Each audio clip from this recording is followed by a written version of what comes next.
السلام علیکم ورحمۃ اللہ وبرکاتہ۔ اکثر جو ہے کہا جاتا ہے ہمارے عوام الناس میں کہ ایک ہاتھ سے دو دوسرے ہاتھ کو بھی پتہ نہ چلے۔ اس کے حوالہ سے تھوڑا ہم بات کریں گے کہ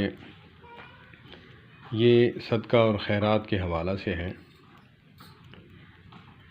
کہ جب ایک زکوٰۃ یا عشر فرضی جو صدقہ ہے وہ اگر دینا ہے، واجب ہے جو وہ سامنے دینا ہے تاکہ دوسرے کو ترغیب ہو۔ جو نفلی صدقہ ہے وہ چھپا کر دینا ہے، اگرچہ وہ دکھا کر بھی دے اس نیت سے کہ دوسروں کو ذوق پیدا ہو تو کوئی حرج نہیں۔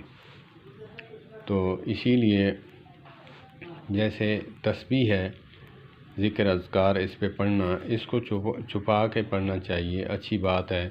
اکثر جو ہے ہمارے اندر جو ہے عام عرف میں جو ہے اس کا دکھاوا ہو جاتا ہے، اکثر جو ہے اس کو باتیں بھی کرتے رہتے ہیں، دانے مڑکی کے تسبیح کے دانے جو ہیں وہ بھی گرتے رہتے ہیں۔ تو اسی لیے اگر چادر ہے تو اس میں چھپا کے انسان پڑھتا رہے، زبان اس کی ہلتی رہے، حرکت کرتی رہے تو پڑھنا چاہیے۔ تو یہ نفلی جو ہے عبادت ہے، نفلی عبادت جو ہے چھپ کے کرنی چاہیے۔ جیسے رات کی نفلی عبادت ہے تہجد، اس میں صرف اللہ کی ذات اور بندہ ہوتا ہے، درمیان میں کوئی نہیں ہوتا۔ اس وقت اللہ پاک سے مانگنا، پھر قبول ہونا، پھر اس پر اجر ملنا، کتنا ثواب ہے۔ نوافل میں سے سب سے بڑی اور افضل نماز جو ہے رات کی نماز ہے۔